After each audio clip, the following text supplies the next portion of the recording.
Vamos falar sobre o Janeiro Branco, sobre o cuidado que a gente tem que ter com a nossa saúde mental. E aí a gente se pergunta, o medo do que os outros vão falar te impede de fazer muita coisa? Até que ponto esse julgamento interfere na nossa saúde mental? O julgamento, a opinião do outro, como é que a gente lida com isso? Aí eu convidei a psiquiatra Vanessa Marsden, que está aqui conosco nessa terça-feira. Vanessa, reforçando o meu agradecimento a você, viu? Muito bom dia, Mônica. Então, e aí a gente tem essa situação que é tão comum hoje em dia. E de que forma que isso interfere na saúde mental? De quem é julgado e de quem julga? Então, o julgamento, para começar, ele tem uma questão evolutiva. Né? Então, quando a gente conhece uma pessoa, é inconsciente, muito rápido, em poucos minutos eu já julgo essa pessoa. Primeiramente, se ela é segura ou se ela representa um perigo para mim. Essa é a primeira parte de um julgamento que nós fazemos. E depois, nós entendemos esse julgamento como um fato. Essa pessoa é ruim, essa pessoa é difícil. Só que todo julgamento, ele é tingido por nosso sentimento naquele momento.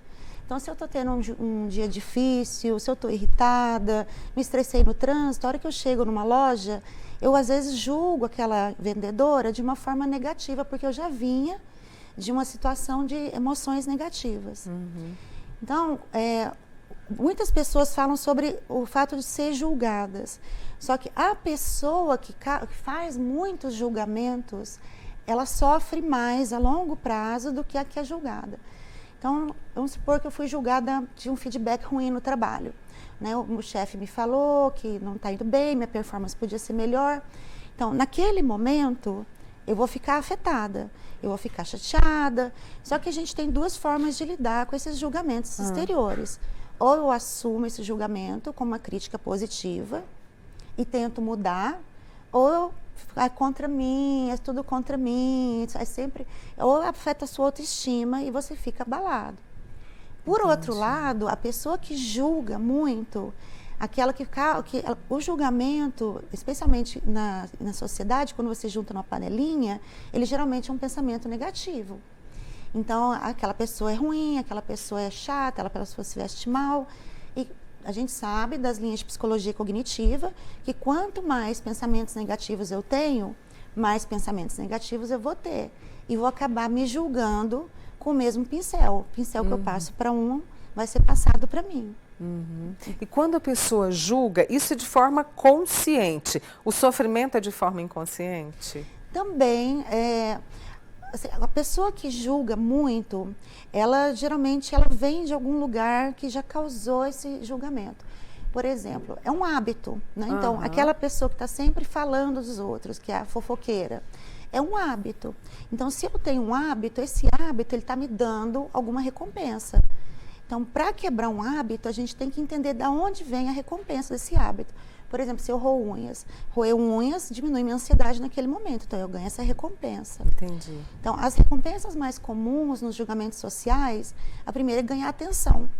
Então, se eu estou num grupo e, olha aquela fulana, que roupa horrorosa, kkkk, e faz todo o grupo rir, eu ganhei a atenção desse grupo. Então, eu estou em busca de atenção, geralmente baixa autoestima.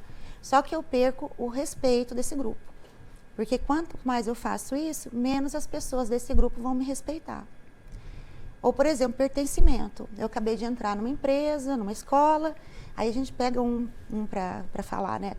Olha, aquele ali, tá vendo? Ele é muito chato, o trabalho dele é muito ruim, fica fazendo essa fofoca na empresa. Então, eu ganho pertencimento, eu vou ganhar a companhia dessas pessoas nessa opinião. Mas eu vou perder confiança. Porque elas vão pensar, da mesma forma que ela fala daquele fulano, vai falar de mim. Um outro motivo de julgar muito é a autoconfiança muito abalada, a autoestima. Então, se eu quero controle, né? Então, assim, eu estou num relacionamento amoroso, mas eu estou sempre criticando essa pessoa. Não, você não faz nada direito, você é bagunceiro, você é sujo. Eu ganho controle dessa relação.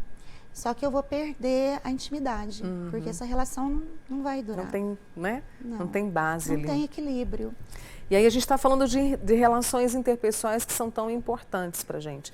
Quando há esse tipo de comportamento, o julgador, o que é julgado, diminui-se ali, digamos assim, essa convivência tão necessária como suporte, isso gera ansiedade, gera solidão, que a gente está falando de saúde mental, né? Então, especialmente a gente vê agora nas redes sociais, né, uma palavra que é o sincericídio. Né? Aquela pessoa que chega assim, não gostei do seu cabelo não, tá horroroso.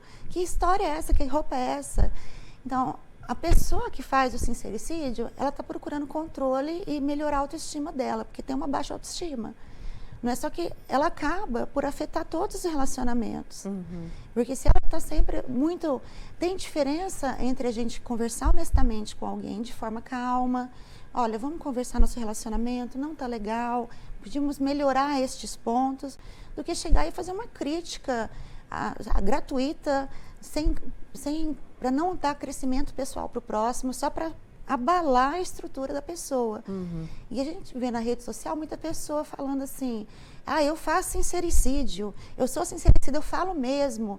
Então, sem diplomacia, sem cuidado com o coração do próximo. Exatamente. E essa pessoa vai ficar isolada, ela vai perder os contatos sociais. Sem compaixão, né? E às vezes é o que você falou, é um comentário gratuito que não vai resolver em nada e você simplesmente agride, né? Porque na maioria das vezes é assim, com esse tipo de agressão. A Cidinha me contou, Mônica, sou julgada por ser ansiosa e estressada e por não participar muito de festas de família. Como é que ela lida com isso?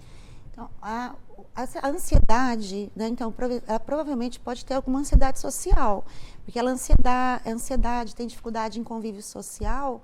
O ideal seria procurar um terapeuta para avaliar esse grau de ansiedade. Ansiedades leves a moderadas, o tratamento é psicoterapia.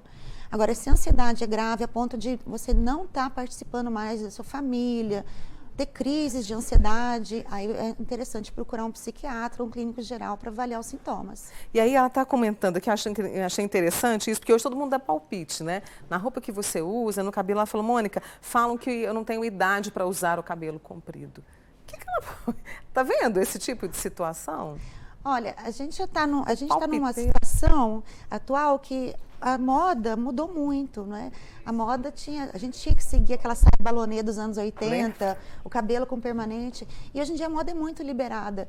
Tem gente de barba, tem gente de coque samurai, tem gente de tatuagem sem tatuagem. A pressão por usar o cabelo ou não é o que a pessoa sente bem. Só que tem que tomar cuidado também, porque tem umas situações em que eu vou aceitar a crítica e vou construir em cima dela. E a gente também hoje vê pessoas que não ouvem crítica nenhuma, eu sou mais eu e pronto. E não fazem qualquer autoavaliação para ver que se tem muita gente me criticando, talvez eu possa melhorar algum aspecto, e não eu sou mais eu o tempo todo. Exatamente. Essa dependência em se preocupar com o que os outros vão falar, opinar, nos aprisiona muito. É a minha amiga Alessandra, ela falou, me sinto assim. É uma prisão que a gente vive e às vezes se constrói um personagem, ou seja, eu não sou quem eu sou e isso acaba interferindo na saúde de uma forma geral, Vanessa. Todos nós usamos máscaras sociais, né? E essa máscara social, ela custa uma energia. Então, às vezes, a gente chega numa loja e a vendedora está sorrindo, porque ela precisa trabalhar, ela precisa vender. Só que ela teve uma discussão com o marido, brigou com o filho, estava com problema com a mãe. E ela põe aquela máscara social porque ela precisa desempenhar. E tudo isso tem um custo. E quanto mais afetada a nossa saúde mental está, mais dificuldade a gente vai ter para desempenhar esses papéis sociais que nos são requeridos. Né? Então, de novo, o custo para trabalhar, o desempenho, para conviver está muito pesado, é hora de procurar um psicoterapeuta. Vanessa, rapidamente, como é que eu troco os pensamentos negativos pelos positivos, principalmente nessa situação? Então, é muito trabalho. É igual musculação. Não adianta ir um dia fazer e achar que fez. Então, existe uma técnica, né, da placa de pare. Então, se eu estou numa linha de pensamentos negativos o tempo todo, visualizar uma placa de pare, não, para. Eu não vou seguir essa linha, eu vou continuar em outra linha. É difícil de fazer no começo, mas quanto mais a pessoa faz, vai ficando mais fácil, vai ficando mais forte a musculatura. E focar em aspectos positivos da personalidade. Olha, eu tenho baixa autoestima, eu sinto que todo mundo está me julgando, mas eu fiz um bom trabalho, mas mais assim, em coisas que você conquistou do que aspectos físicos. Porque aspectos físicos, a maioria das vezes, nós não temos muitos, tem cirurgia plástica, mas em geral nossos aspectos já são ditados naturalmente. Mas o que eu faço é aonde você mostra o seu valor, o que você faz da sua vida, as escolhas, as pessoas, as suas atitudes para com o próximo. Adorei essa conversa e essa dica do pare já peguei para mim, viu? Essa é a Vanessa Marsden, médica psiquiatra, com a gente aqui hoje, falando mais uma vez sobre a importância da gente cuidar da nossa saúde mental. Espero recebê-la mais vezes aqui em 2024. Muito viu, obrigada. Vanessa? Boa semana, tá? Você também.